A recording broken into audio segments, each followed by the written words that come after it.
David Griffith. I'm David Griffith with the Alpine Biomass Collaborative, and in my spare time, I'm also an Alpine County Supervisor. Are there any changes, modifications, corrections to the agenda that anybody wants to offer up? Hearing none? Okay, let's move on to our key speaker. Our presentation tonight is by Michelle Coppoletta. As she mentioned, she's an ecologist with the Forest Service, Sierra Cascade province, and she'll be talking to us about how post-fire vegetation and woody fuels can enable repetitive stand replacing fires. And I am going to, with any luck, turn the screen over to her. Where are we here?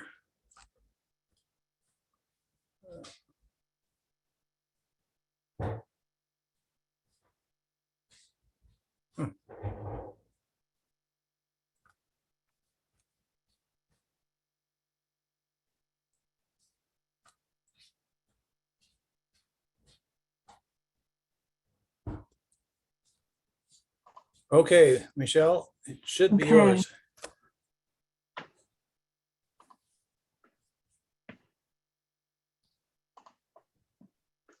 Do you see that? Yes. Okay, let me see. I think too many screens here. Just a second. Okay. Thank you so much for having me. I'm really excited to talk about this group, and I have to apologize. I was listening to where all of you are from, and I was thinking that my talk tonight is really forest focused. So I was thinking about all those great east side habitats that you have that I won't be talking about, but I hope still that you'll find some usefulness in some of my presentation. So as I mentioned in my introduction, when I was introducing myself, I'm an ecologist with the Forest Service here in the northern Sierra Nevada. And I think anyone who's at all familiar with the Forest Service, or even those of you from other agencies, won't be surprised when I say that so much of what we do these days is related to fire. We work really hard to implement fuel reduction and forest restoration treatments in landscapes that really haven't burned in oftentimes over a century to really try and increase the resilience to future fire. And then anyone who experienced the last few fire seasons or breathed some of our smoke that we generated up here in the northern Sierra Nevada know that we also spend a lot of effort putting fires out once they do ignite. But over the last few probably about 10 years that I've worked here in the northern Sierra Nevada, we've seen this real increase in both the size and severity of fires. And as a result, a lot of our focus has shifted to these burned landscapes. And we're really still trying to figure out as an agency and as land managers what to do in these really large impacted landscapes. Post-fire restoration really does encompass a pretty wide range of activities. A lot of times we think about what we do immediately after a fire. There's this response that we call the BEAR response, which is Burned Area Emergency Response. And these are really focused on immediate impacts of the fire, things like slope stabilization or erosion control, or oftentimes we focus a lot of effort on reducing hazards that were generated by the fire. So things like hazard tree removal, especially in areas, in recreation areas or around important infrastructure like roads or buildings or communities. And sometimes we also focus on salvaging economic costs, so salvage logging. And we have a really, really big focus on reforestation, trying to really reestablish trees and forest in places where we've lost it. But as we've seen these fires burn not only once, but multiple times through these landscapes, we're starting to realize that a really important component of post-fire restoration has to be long-term. And we need to start thinking about how we can increase the resilience of these post-fire landscapes to future fires. And I think there's some really great examples out there of where wildfires themselves are actually accomplishing restoration objectives. I think about places in the Southern Sierra, places like Illilouette Basin, which is where this photograph was taken, or even in my backyard here in the Lassen National Forest in the foothills where we have the Beaver Creek Pinery. In these places that generally have these intact fire regimes and this intact forest structure, we see that when fires do burn, they tend to burn at low to moderate severity, removing surface and ladder fuels, creating these gaps by thinning out these younger trees. and really leaving a lot of those large trees in the overstory.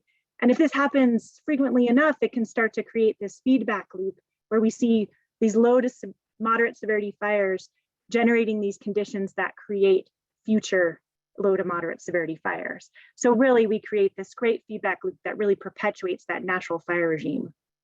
But unfortunately for those of us who work in the Sierra Nevada, we're often dealing with a lot different conditions, and ones that we would generally consider altered. You know, we've had decades of fire suppression, fire exclusion, and past timber harvest, and these have resulted in really altered forest structure and contemporary fire patterns.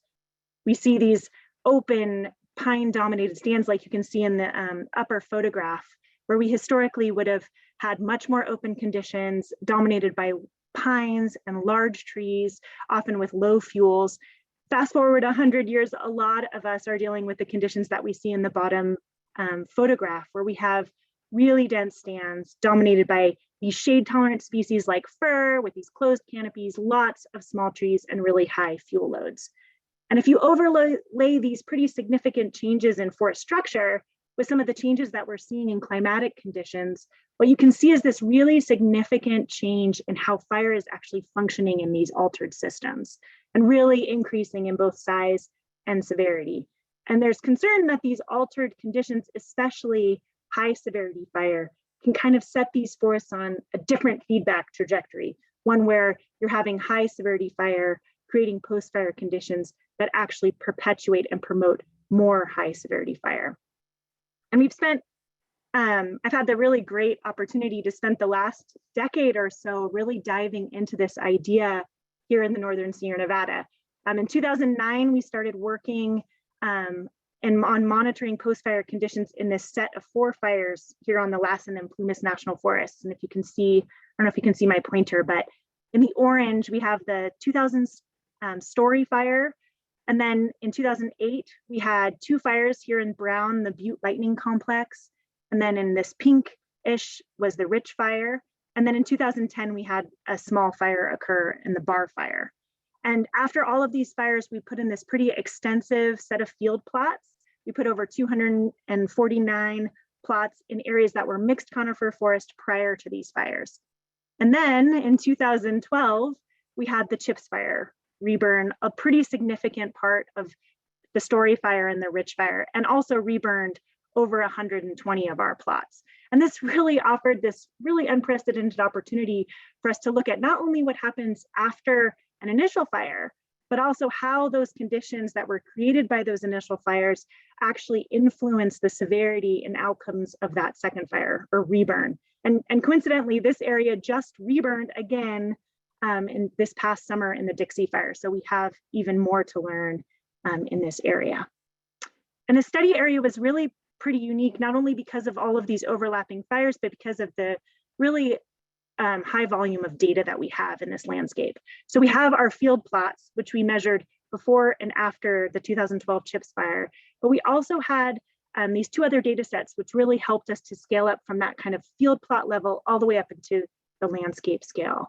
So we had these aerial photographs that we collected in 2009, which gave us a really detailed, high resolution snapshot of the landscape. They were less than 30 centimeters resolution. And then we had these pretty extensive wall-to-wall LiDAR data sets, light detection and ranging data, which many of you may have heard of, but the short and sweet of it is, it uses pulses of light to get these really detailed 3-dimensional views of your vegetation structure. So we had this great combination of these overlapping fires, which are showed in the orange kind of timeline below, and then we interspersed it with field plots and these remote sensing data sets. And it really gave us a lot to work with and a lot to learn. So like I think all studies, a lot of what we've done in the last 10 years started with some observations that we made during and after the Chips fire. And what we noticed immediately was that areas that had burned at high severity in the Chips fire were generally reburning at high severity in the Chips fire. So it gave us some indication of that feedback loop where we were seeing high severity fire promoting future high severity fire may have been happening in this landscape.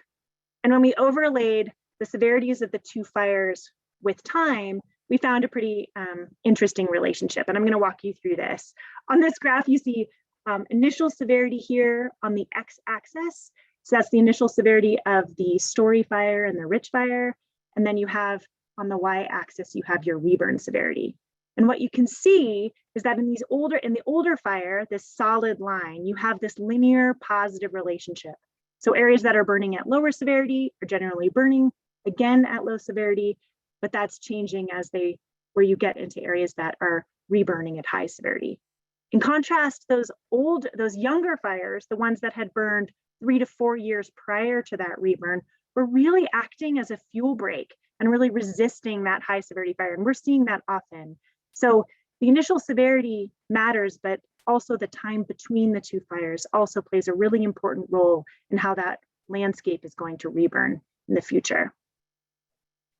So once we found evidence that this pattern was occurring, we were really interested in identifying what factors are driving these patterns. And as managers, our main goal was to really identify whether there were characteristics in those post-fire landscapes that we could actually target or manage to actually create more fire resilient landscapes, to break up the continuity of those patterns. And so we started to assemble all of our data.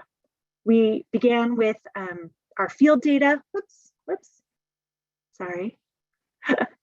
Our field data from those 250 plots that I mentioned. We compiled all of our vegetation information. We had species, live or dead status, how big the trees were, the canopy cover, everything you can possibly imagine. We measured it.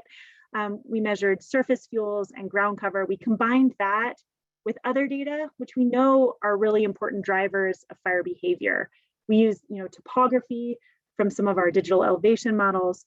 We looked at the steepness of the slope, which we know can play a pretty strong role in fire behavior by preheating fuels, the aspect in terms of how it influences fuel moisture. All of these factors can really drive fire severity patterns. So we included topography in our models. And then we also wanted to look at weather. We were really lucky to have 3 remote automated weather stations, RAWS stations, that we set up during the TIPS fire reburn.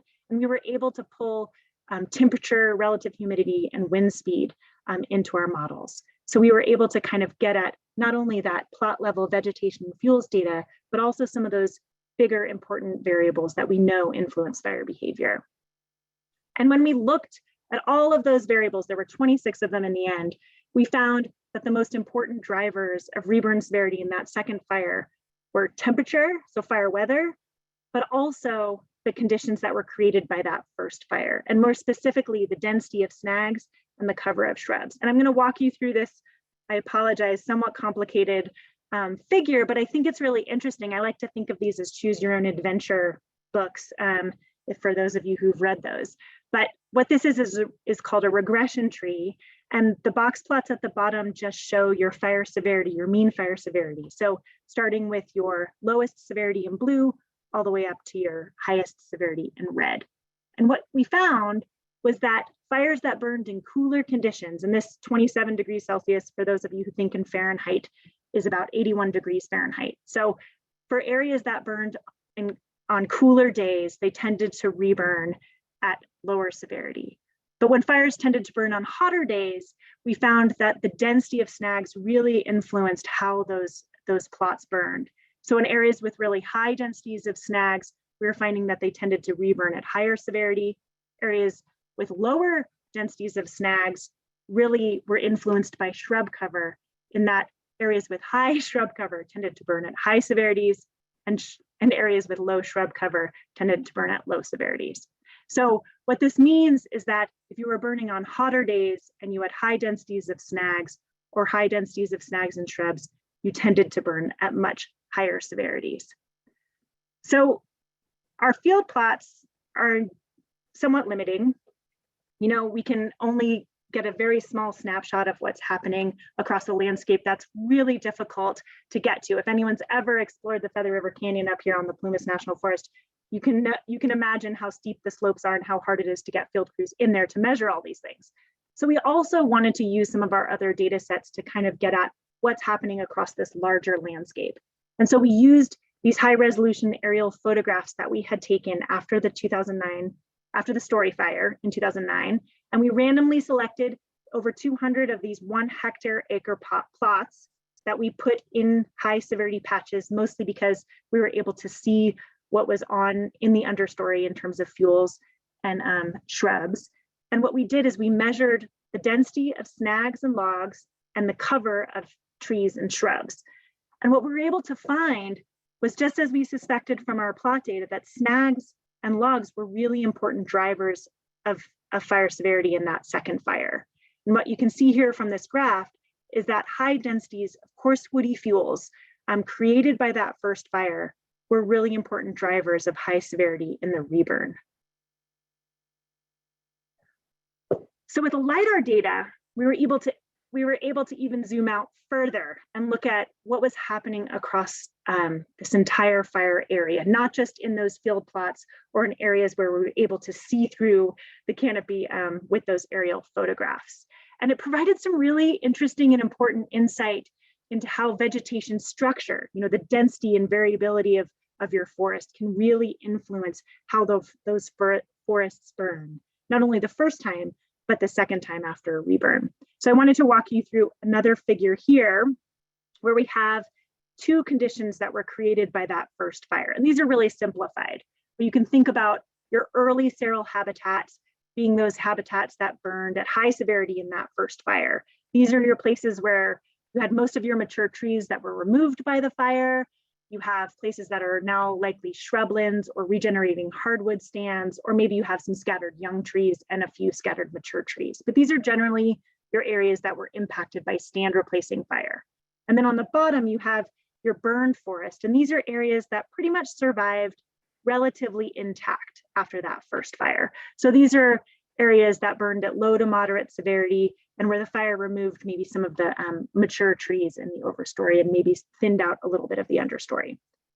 And what we found is that areas that burned at high severity in that initial fire, so these early seral habitats, were much more likely to burn at high severity in the second fire if they were in areas with really dense understory cover, like those shrublands, and if they were on really dry slopes. So topography and the density of understory vegetation had a really important influence on how those areas burned in the second fire.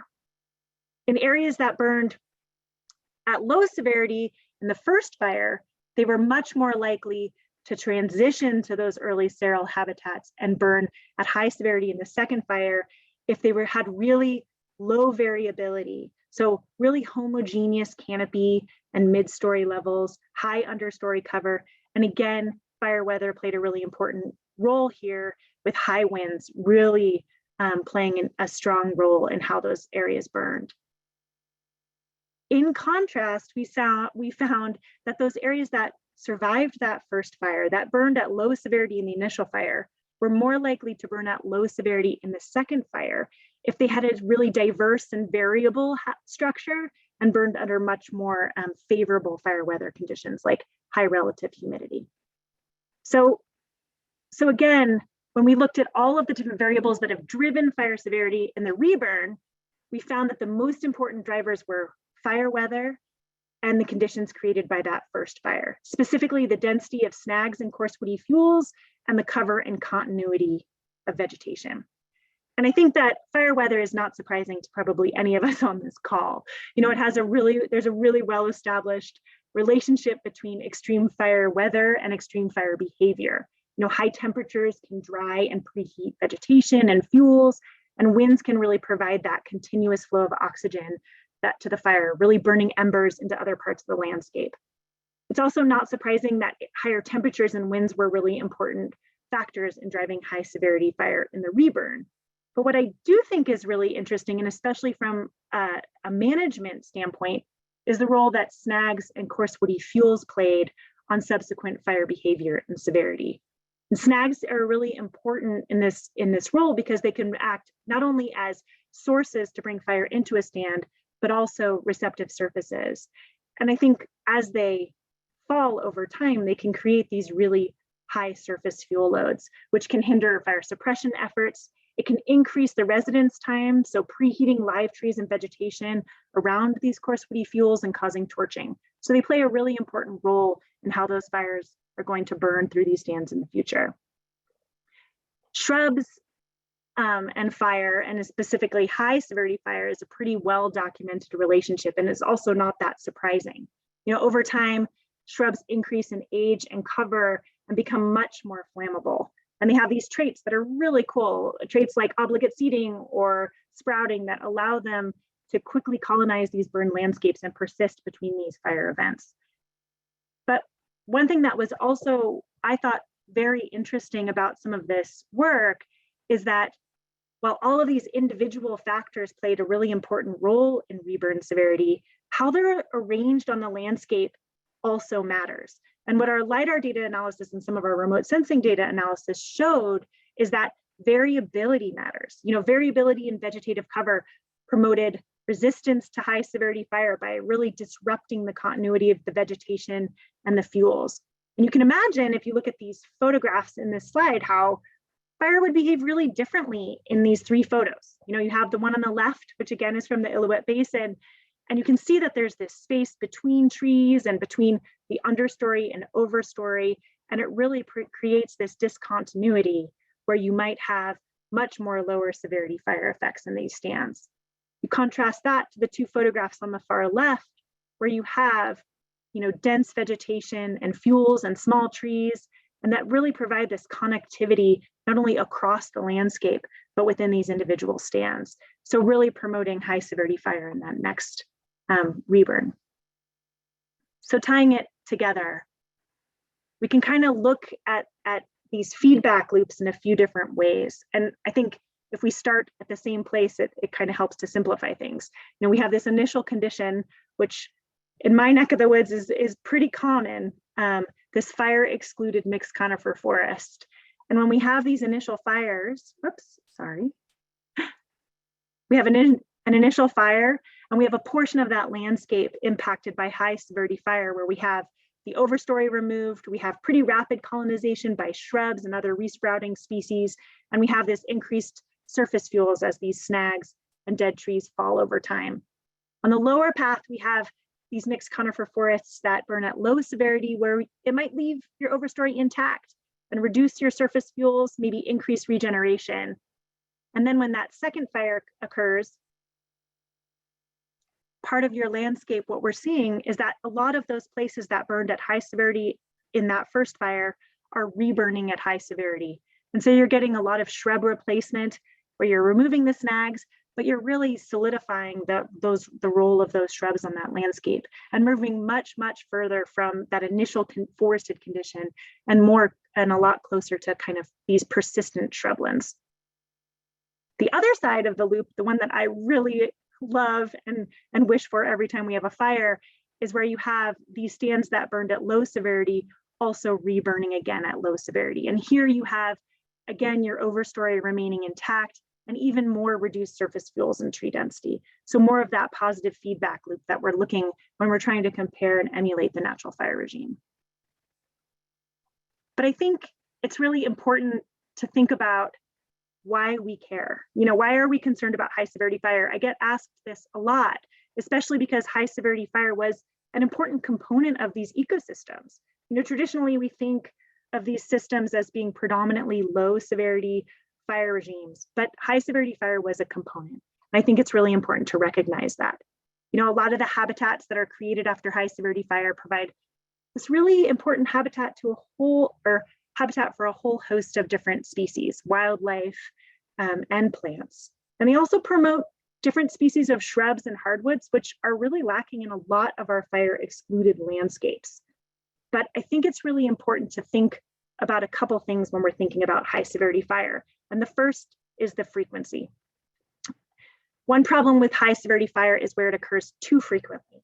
Many of our montane chaparral shrub species are adapted to high severity fire, but they're adapted to it at these pretty long fire return intervals, so that you have a lot of more time for them to reach reproductive maturity. This is a great example from Southern California, but I think we are starting to see some of this also up here in the Northern Sierra Nevada. This is an example from San Diego County. What you can see is in the far left, you see this old growth chaparral stand that burned in 1970. Sorry, I need to put my chickens away. In 1970, you have an old fire scar here in the Laguna fire, and you see some really nice old growth chaparral. In kind of the foreground here, you have an area that was reburned in 2001, and you can see some of that chaparral starting to resprout.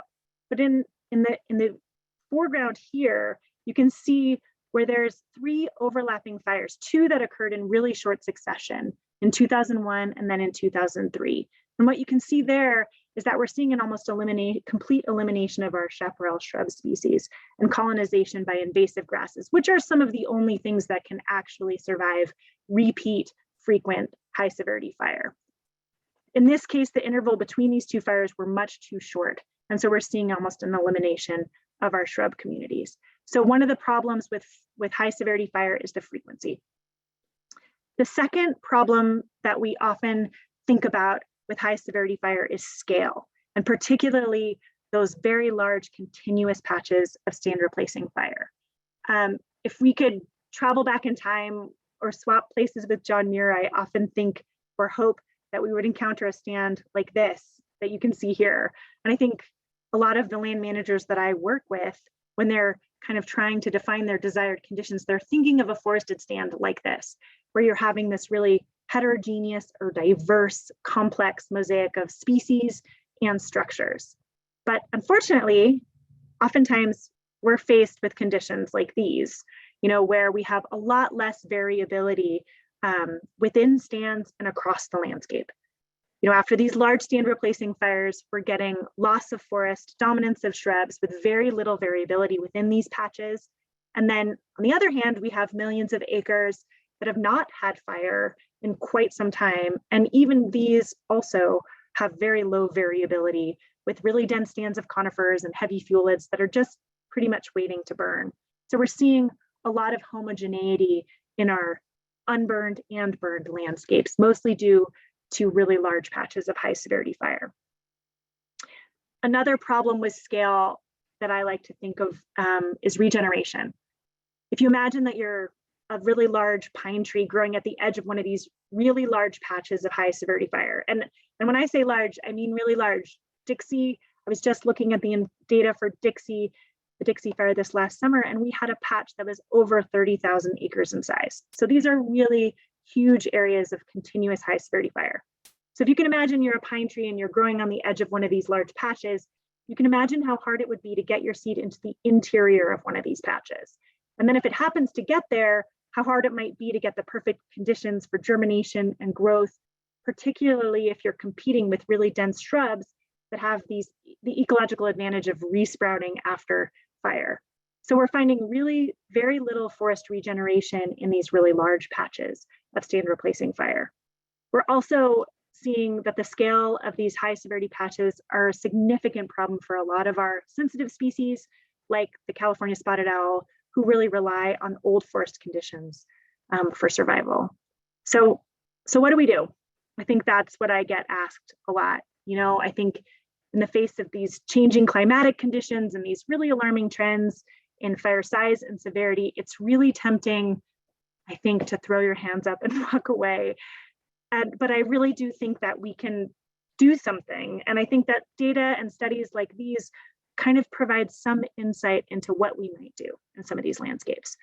You probably get the point now, but we're dealing with altered systems in a lot of cases. I wish a lot of our landscape looked like the Illilouette Basin in Yosemite, but it doesn't. When those four fires burned through our study area, the Story Fire and the Rich Fire, when they burned through our study area, they burned through an altered landscape. Prior to the 2000 Story Fire, about 15% of our landscape had burned in the past 100 years.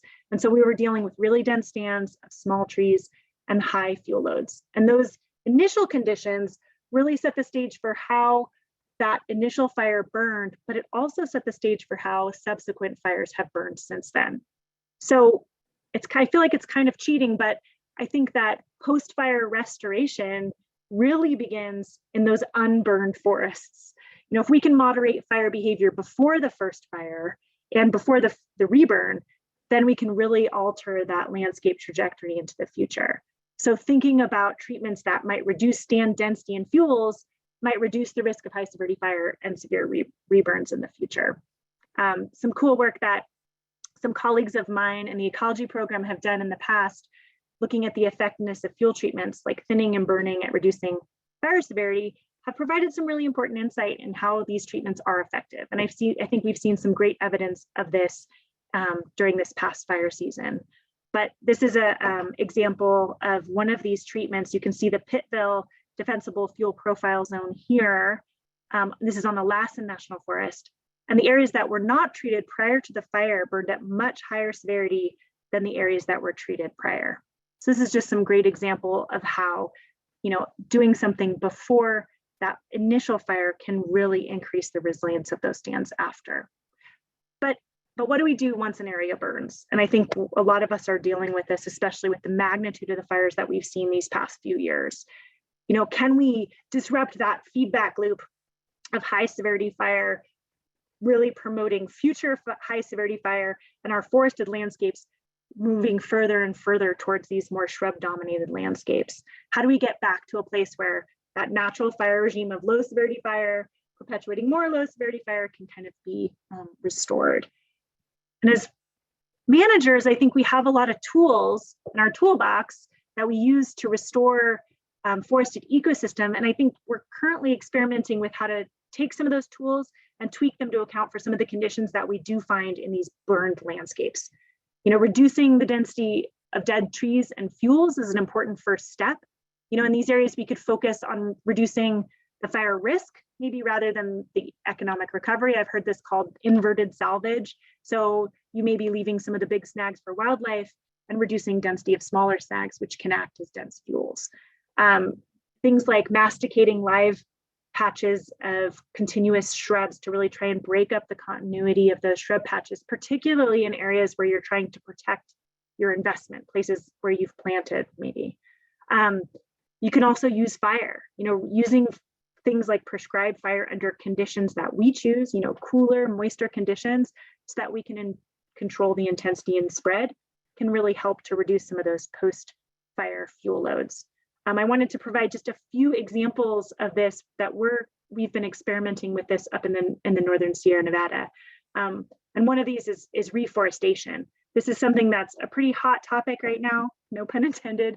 We have so many large areas that we're trying to reforest after the fires, and we're seeing so many of our plantations burn again and again that we really need to start considering how to protect these investments from the next fire, especially when we're designing them right at the start. This is a great photograph of a plantation of trees that were planted after the 2008 antelope fire on the Plumas National Forest, where they were experimenting with really low densities and wide spacings.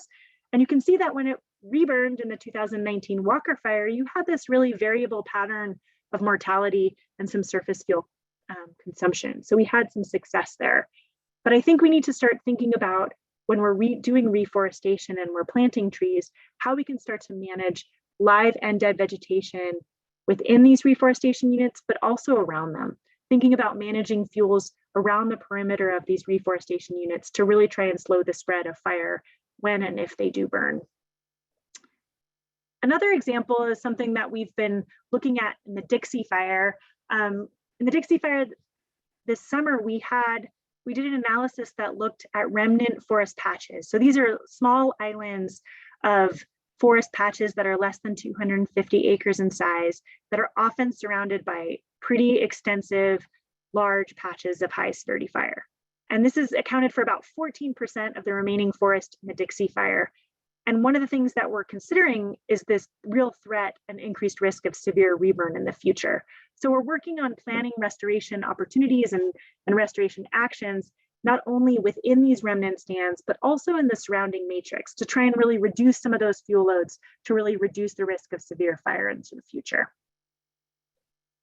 And then one last example that I wanted to give is building on some of the positive effects of these fires. And this is something that I think we generally don't think of when we're trying to come up with restoration opportunities and restoration plans after fires.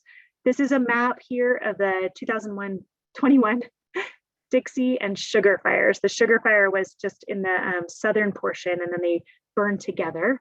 And what we found is that these two fires reburned a pretty significant number of past fires. There were over 83 fires that the Dixie Fire reburned that had occurred between 2000 and 2020, and about 33,000 acres had burned at least 2 times at low to moderate severity.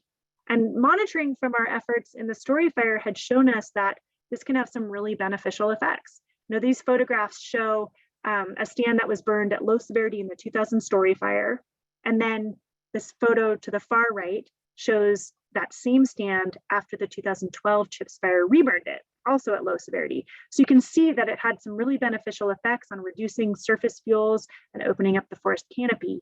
And so what we're considering here is if we can consider applying prescribed fire to these places to really try and maintain that natural fire return interval, to really maintain the resilience to future fires and perpetuate that feedback loop of low severity fire promoting future low severity fire. So in summary, I know I've gone through a lot, I'm sorry. The risk, I think it's really important to think about the risk of future high severity fire, and that it might be higher in areas that have already burned at high severity. And I think this can be counterintuitive to some people and some of our experiences, especially in areas where we have seen multiple fires burn through these stands and again. So in areas that have high densities of standing snags, surface fuels, dense cover, regenerating shrubs, these are going to be areas that are probably your most vulnerable to high severity fire in the future. But I do think it's important that although we found that fire weather and topography were really important drivers of fire severity, we also found that vegetation and fuels, things that we as managers can manipulate, were also really important drivers, and that we should be thinking about setting these landscapes up to burn at low severity, not only in that initial fire, but trying to promote it in subsequent fires. And post-fire management actions really need to be thinking about fire severity and really long-term objectives. So thinking about after that initial fire, how is fire going to re-enter these systems and what's it going to look like? And how can we really promote resilience into the future? And as contemporary fires really continue to increase in size and severity, unfortunately, it's becoming more and more evident to me that fire in some of these systems could be reinforcing rather than restoring these altered conditions. So as managers, it's really important that we think really hard about trying to about how fire is going to burn in these systems and how we can promote heterogeneity and variability and really promote these low severity fire regimes. So thank you. That's all I have.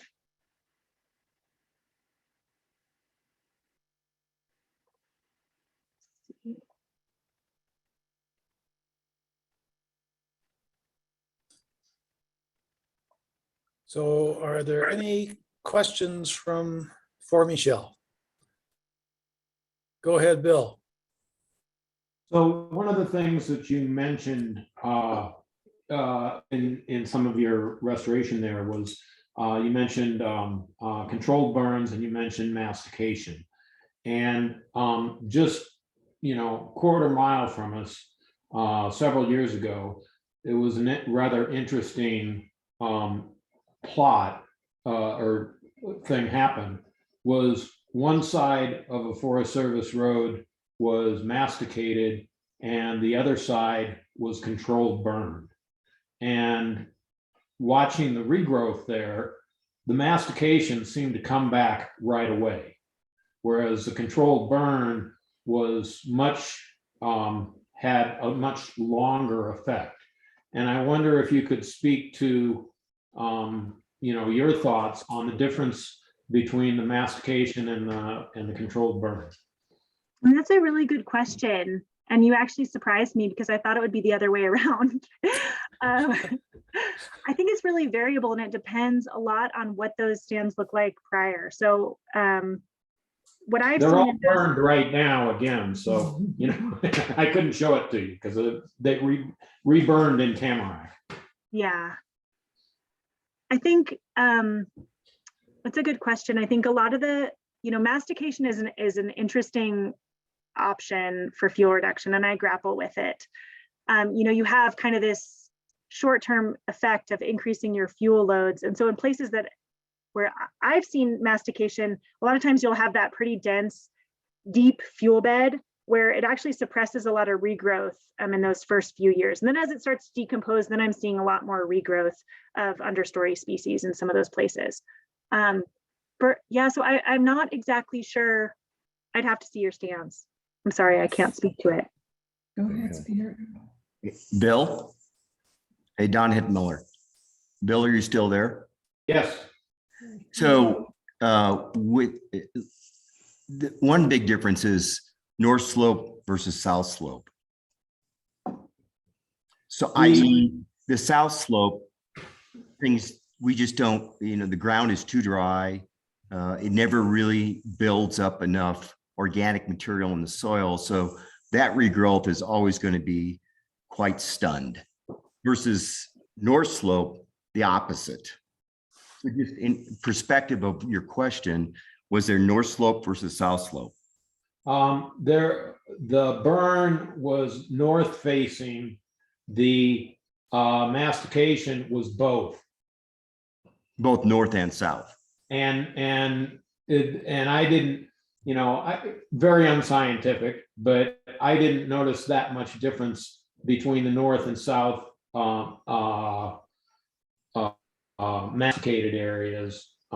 It's just not. I was just curious what if there's any theory back there, a one over the other. Well, yeah, one of the things that, was the mastication unit shrubs mostly, or was it small trees? One of the reasons why you might have seen a lot of regrowth in the mastication unit might have been because of resprouting shrubs, which can really resprout pretty quickly after even a treatment like mastication. The manzanita is right back, Right. with a vengeance, Manzanita likes to be irritated, likes to go back really fast. Maureen. Well, I also saw Annabelle's hand up in terms of she'd know more about the mastication stuff. Did you want to go first, Annabelle? It's up to you, Corinne. I was just going to speak to Bill's question. The difference between the mastication and the prescribed fire, it was a very different understory component. I think that's probably the driver that you're seeing in that. The reason I was involved with both, so I can actually speak to this. The reason why we chose that prescribed fire area was the understory component of what we were actually going to be burning in there. And then we chose to utilize the mastication in the brushier, kind of hotter areas similar to what Don was describing. And so there was obviously slope plays a factor in that, the proximity to Thornburg Creek, or not Thornburg Creek, whatever creek that is right there behind Thornburg's. All of that stuff plays a component in the response that you're seeing. And so it's very different site conditions between where you saw the prescribed burn happen and where you saw the mastication happen. I just wanted to throw that clarification out there since I was on both of those projects. I had a feeling.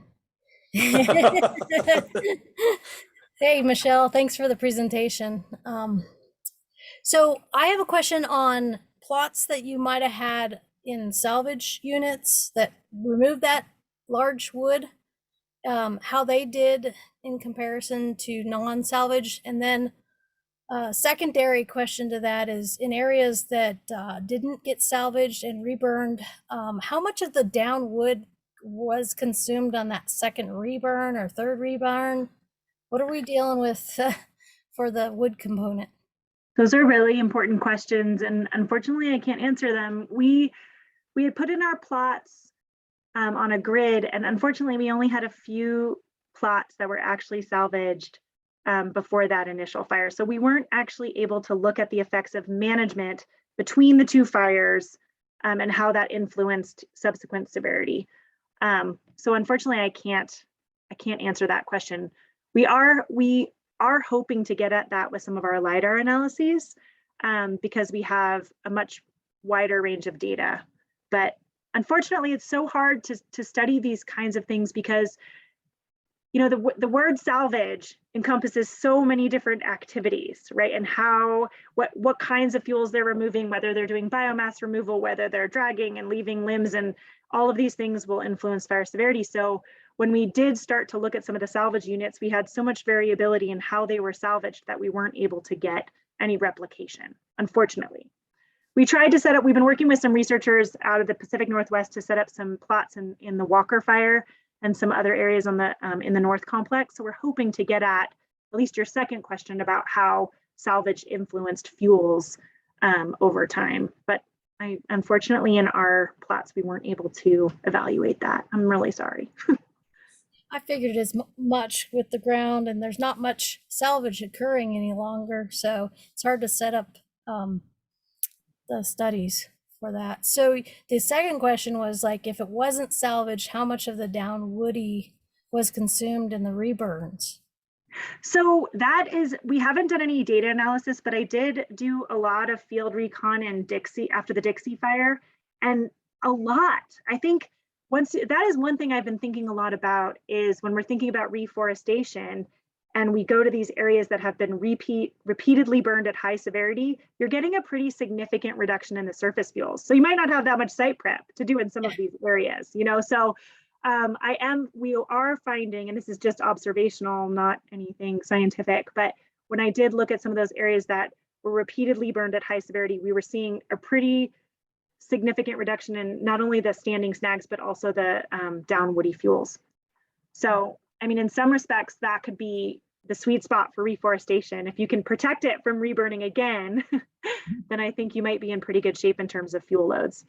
Yeah, we had a place on Campfire that reburned after, you know, salvage logging, and the snags that reburned that were there from the original 2008, they were like super hard and not even like punky at all. They were like not even a danger. They were like, I'm like, the snag's not going anywhere. So I don't know how much you've seen that out there.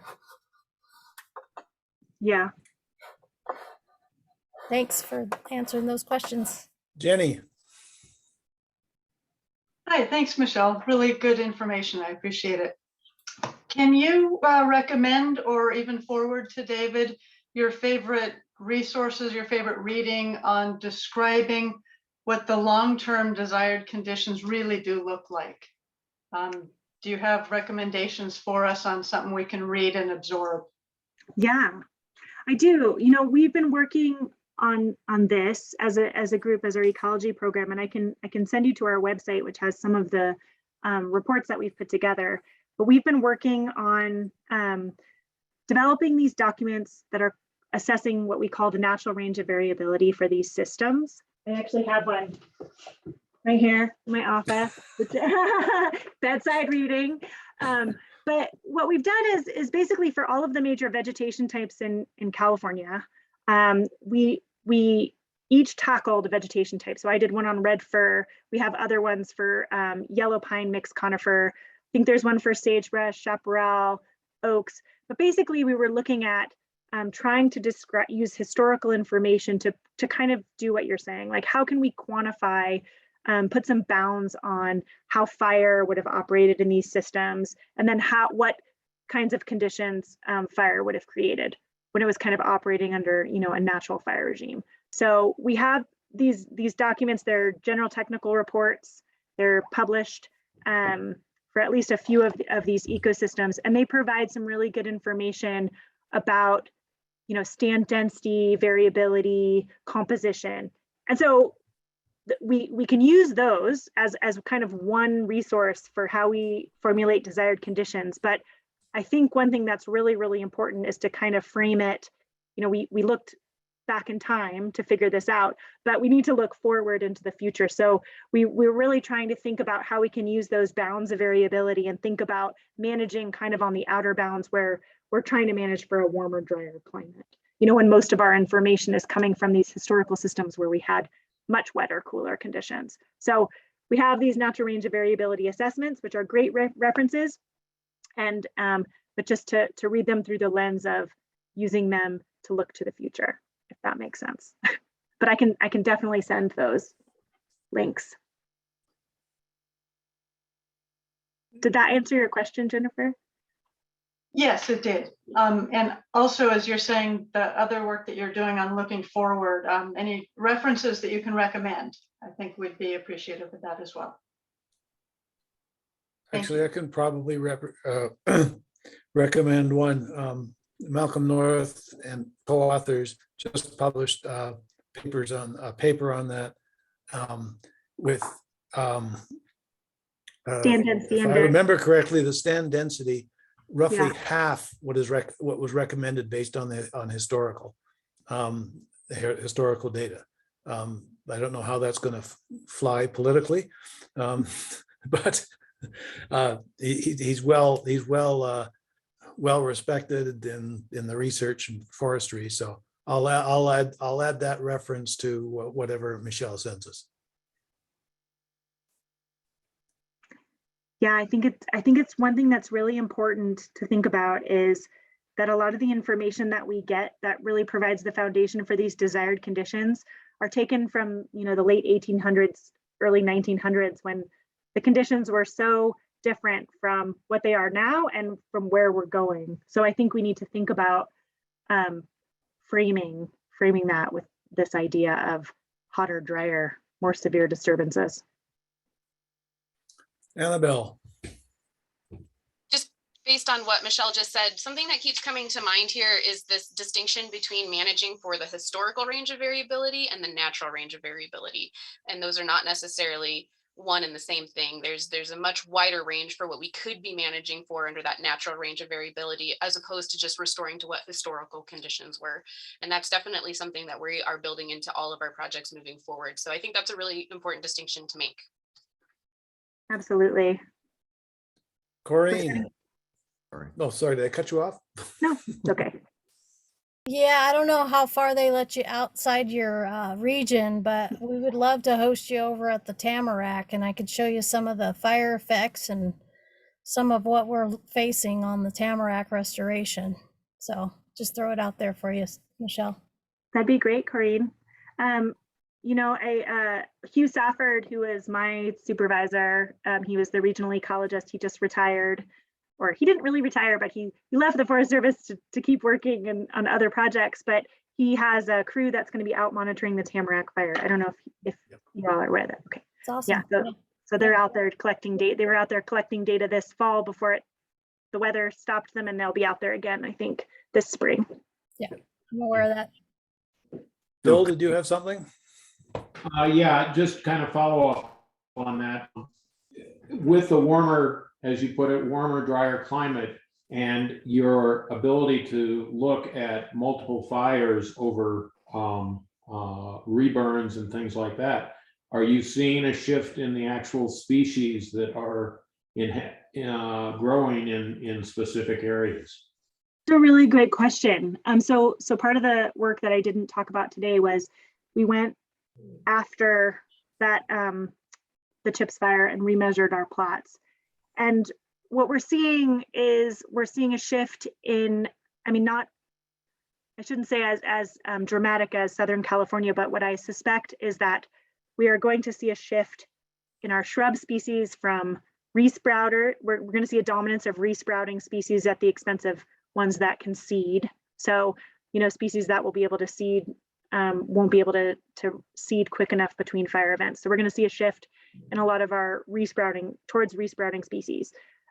We're seeing a real conversion and dominance of hardwoods in a lot of areas that were conifer forest prior. So we're seeing a lot of black oak replacing a lot of our conifer forest in a lot of these places that are burning repeatedly at high severity. And then in our areas that burned at low to moderate severity, we are not seeing that it's enough to actually restore composition. So a lot of the species changes that we've seen over the past 100 years has been this real shift from pine dominance to these kind of shade tolerant fir species. And what we're seeing is that even successive low to moderate severity, while it might be enough to restore structure, open up the canopy, favor these big trees, thin out small trees, it's not really enough to kind of nudge the system back towards a pine dominated system. So that might actually require some more active management in terms of restoring composition. Does that get at your question, Bill? Annie Dean. Oh, David, I just wanted to ask Annabelle to jump in here and Karine also. No, I know Malcolm said 50% reduction in stand density, but I think that might be a little past the effects of the drought we're currently have been gone through. And it seems like it's more like 75% reduction in stand density. At least that's what I've heard through the grapevine. Depending on your stand conditions, you know, it would, yeah. Yeah, I mean, every site's going to be different. And, you know, we had a lot of thinning that we did on BLM land for the pine component. So our surface and ladder fuels were not there. It was purely a canopy fuel driven phenomenon. And so, you know, I think I wish I had thinned more, but then you also create drier conditions in the understory. You can thin too much and have a brush response. And it depends upon the site. I think that our stands on BLM probably could have been thinned heavier and opened the canopies more. But we also didn't have a lumber market to do that thinning with. And so it was definitely something that was very challenging to accomplish.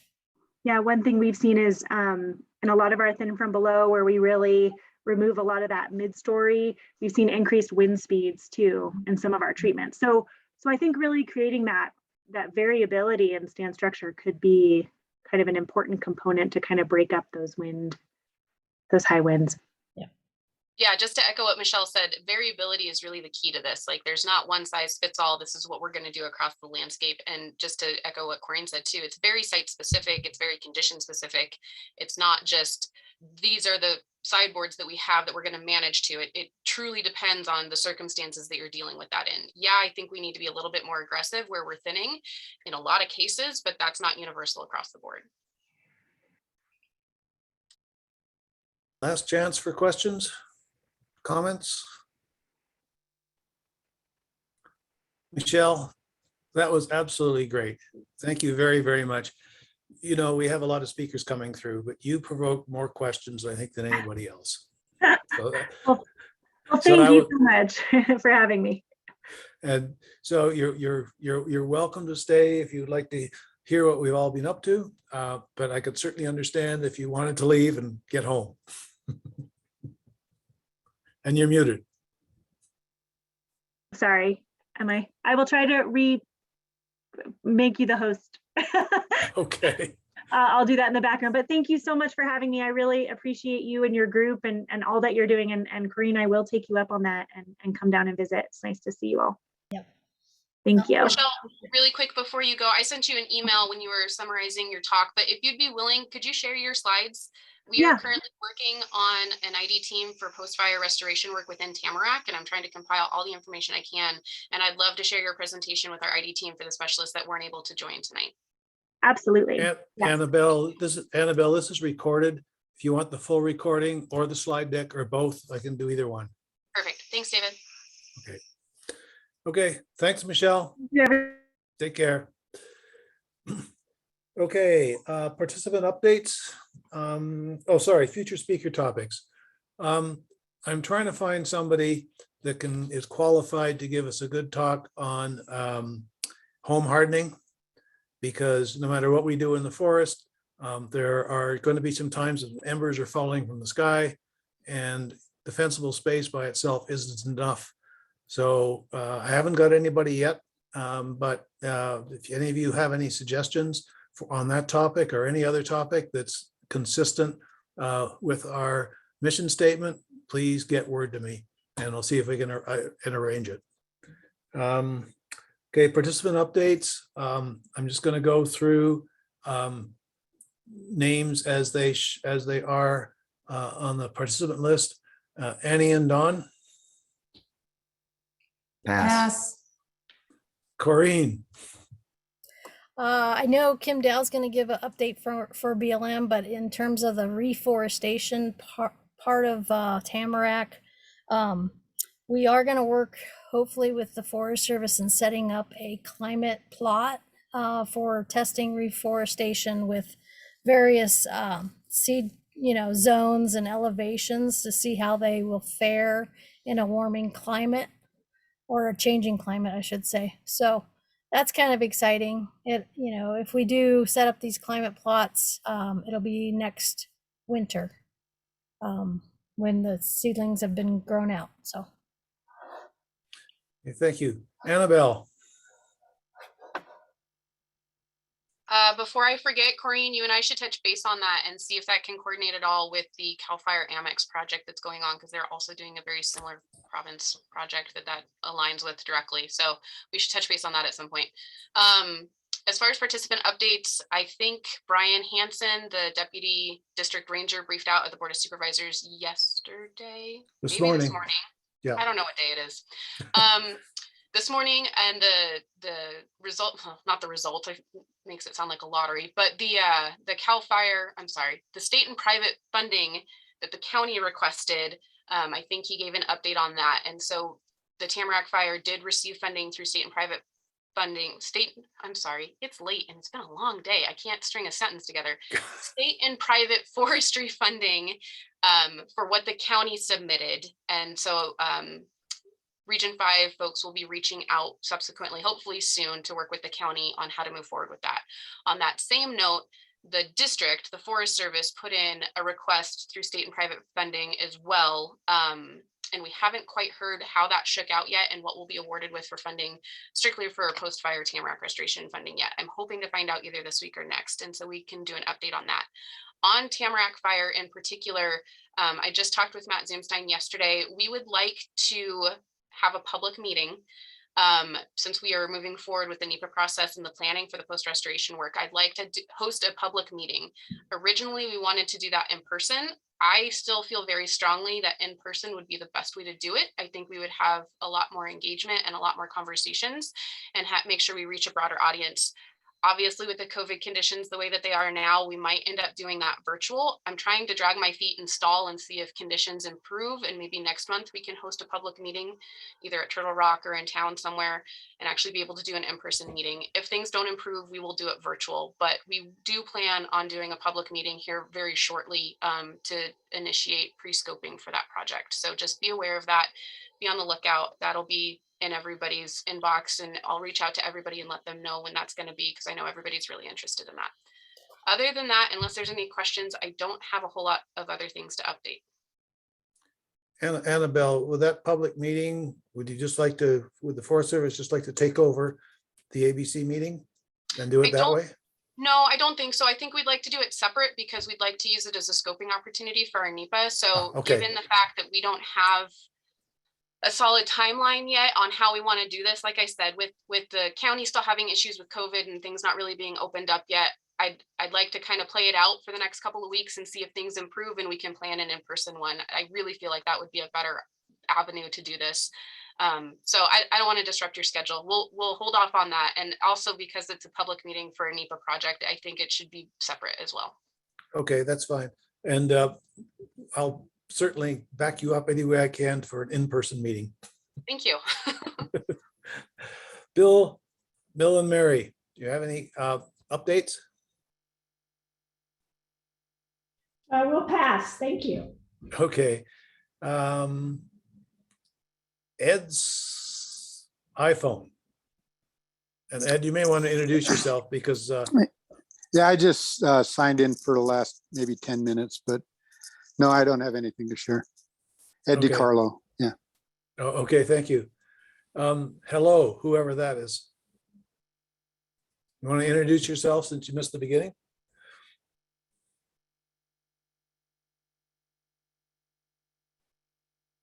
You are muted.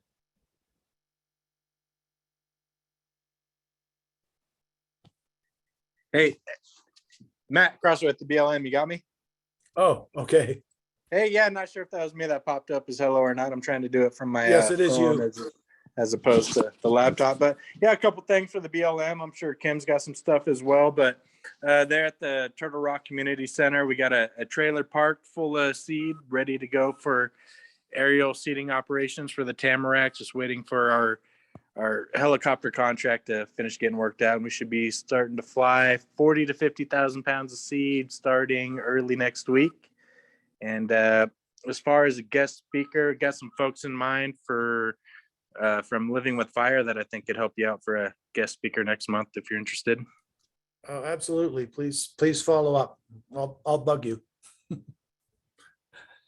Jennifer Thornburg. I'll pass. Thanks. Okay. Jessica Guerder.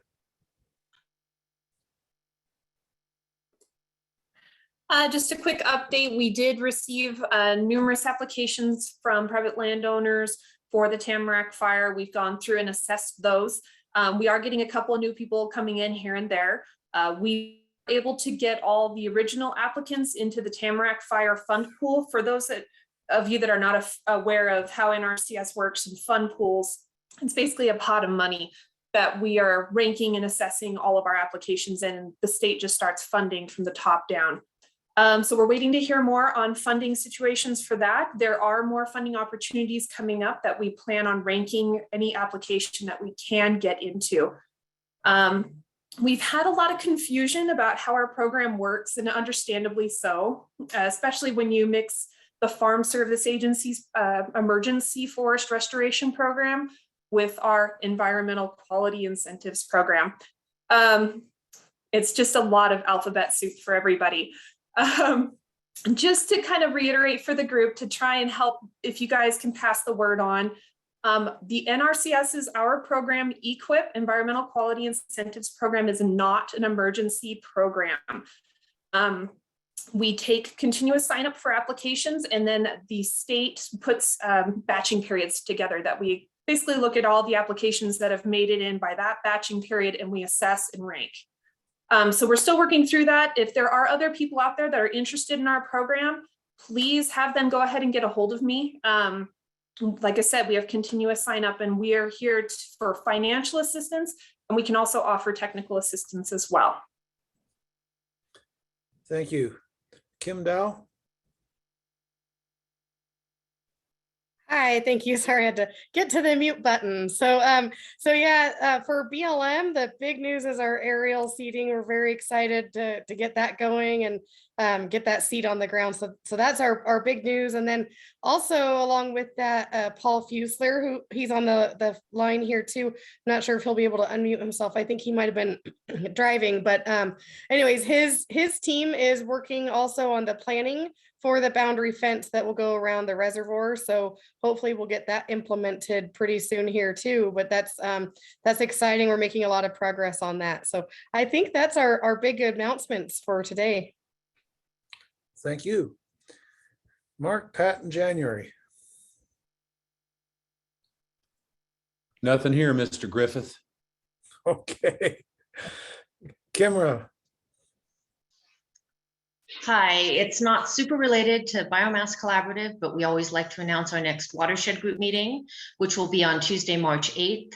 We are shifting back to wrapping up the series of forums on the West Fort Carson Vision Project, where we're helping the Lahontan Regional Water Quality Control Board. So the forum will be on ranching, and we're still working on the agenda, but we will be having the Ace Hereford folks talk about the 2016 project on their property to help protect the river and do some land management implementations to work with ranching and cattle in conjunction with the West Fort Carson. So my ask of this group is, if you have connections to ranchers in Alpine County and the West Fort Carson River, those are the folks we're really trying to reach out to. So please help introduce us and connect us to them. And I think that's all I have. Thanks, Kimra. Matt Driscoll. Thanks, David. No real Biomass Collaborative specific type updates, but couple of recreation related updates for SNC.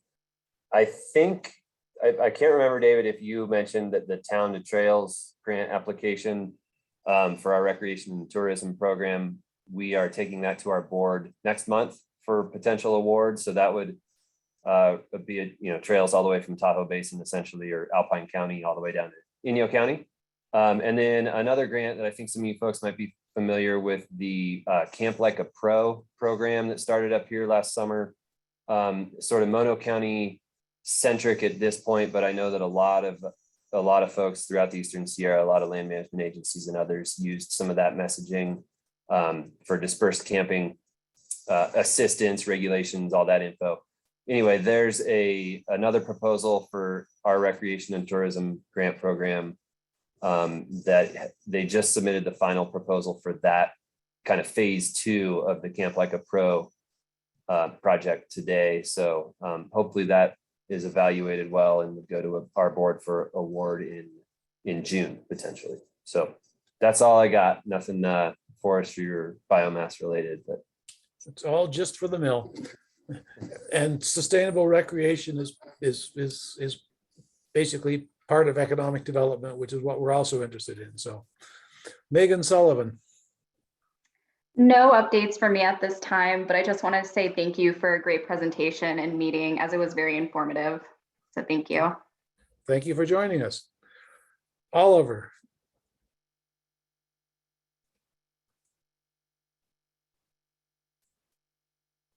There you go. Okay. You're muted. I'm just a casual observer and trying to learn as much as I can. And thanks for putting these on, inviting folks like myself into it. So I'm mostly confused, but I'm also learning a little bit here and there. Thank you. Well, you're smart enough to admit it. The rest of us don't always admit it. Paul Fusilier. Good evening. No additional comments. Corrine and Matt Crosswade and Kim Dow did a great job. Thanks. Okay, thank you. Scott Biddle. Nothing on my end. Matt, Paul, and Kim touched on everything. So thanks for hosting this. You're very welcome, and thanks for joining us. Shane Romsos. Yeah, I guess I have one announcement. The district, South Tahoe Public Utility District, is developing a recycled water strategic plan. They're having their first public meeting on Tuesday, February 8th. I'll post the information into the chat box here. But that does have relevance to the management of the Diamond Valley Ranch.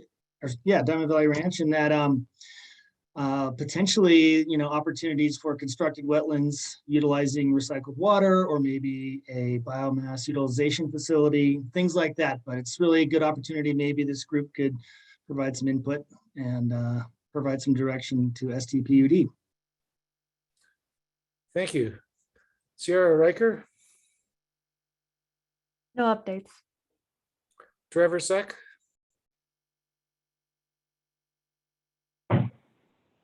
Hey, good evening all. No major updates pertinent to Alpine County. However, I did want to make you folks aware that the NFF is pursuing grant funding to support seasonal recreational staffing for the HTNF, primarily focusing on the Mount Rose Wilderness and Northern Carson District. I'm letting you know this because our hope is if we're awarded funding, we'll be able to leverage the successes of this project to expand the program to include lands in Alpine County. As Matt Zoomstein's voiced numerous times, recreational staffing is a high priority for the district. Well, thank you very much. Okay, I've got a few things. Some of you, not perhaps not all of you, but some of you know Mike Gard. Unfortunately, he died a couple of days ago from COVID after a long fight. He did everything right, and it still got him. For those of you who don't know who he is, he's been resident of Alpine County for probably 30 years. Some 20 years ago, when our volunteer fire department was essentially on its knees, he was one of the few people that stood up and helped build it back up again. And he's been a strong supporter of the volunteer fire department ever since. So he'll be very much missed. Annabelle mentioned the grants from the state and I believe the state and private forest funding. It is a significant amount of money that's coming, $1.8 million for the county to administer. Grover Hot Springs State Parks gets 15,000, and the Washoe Tribe gets $150,000 for a nursery. In addition to that, CAL FIRE has announced its business development grants, and they have up to $1 million in grants to start a tree nursery or a seed collection business. And also Cooperative Extension is offering help along those same lines. So anybody that interested or you think might be interested, let me know and I will pass you on the contacts in CAL FIRE who are administering the program. In addition to the state and private forestry money that Annabelle mentioned, Vice President Harris was here a couple of weeks ago and she dropped $600 million on Region 5 of the Forest Service for reclamation of fires in California. And that includes the Tamarack fire, even though that's in Region 4 of the Humboldt-Tioga. So I've mentioned that this morning to Brian Hansen and passed on the contact information in Region 5 to him. But the Tamarack fire definitely is included. It's for fires, I believe, for just 2021, although I'm not sure of that. But the Tamarack fire ought to qualify for a significant amount of that $600 million. The Wildfire and Forest Resilience Task Force, it is moving very rapidly with the statewide action plan. It's a fairly dynamic group, a fairly dynamic executive director in Patrick Wright, and it's one of those plans that is not being allowed to sit on the shelf. It's being pushed ahead rapidly. Matt Driscoll touched a little bit on the Eastern Sierra Sustainable Recreation Partnership, Sustainable Recreation Tourism Initiative. One of the projects that is on hold because we couldn't find a lead agency or a decent, reasonable grant program to apply to was the Eastern Sierra Scenic Byway, which was US 395 through Inyo Mono counties. And then we hope to add Highway 89 over Monitor Pass through Markleyville, Woodfords, and up over Luther Pass into the Tahoe Basin. It looks like Alpine County is going to have to go alone on it, and there are funding sources to the Local Transportation Commission that hopefully we can pursue that on our own. And as a update to the biomass to bioenergy proposal for the Woodfords area that we did a scoping study on a couple of years ago. We've had some very, very preliminary meetings with both Liberty and the Tahoe Fund. These are very preliminary, but if we can find a developer, there definitely is interest in learning more. So I can't say the project is steaming ahead, but it's not dead yet either. So unless there's any last comment from anybody else, I think that's everything I've got. Does anybody else have a final comment? Okay, well, thank you all very much. I've heard some rumblings that sometimes our meetings go too long, and this one I don't think did. So you all get to go to bed early tonight. Thank you all for coming. Take care. Thank you, David. Thank you. Thank you. Good night, everybody.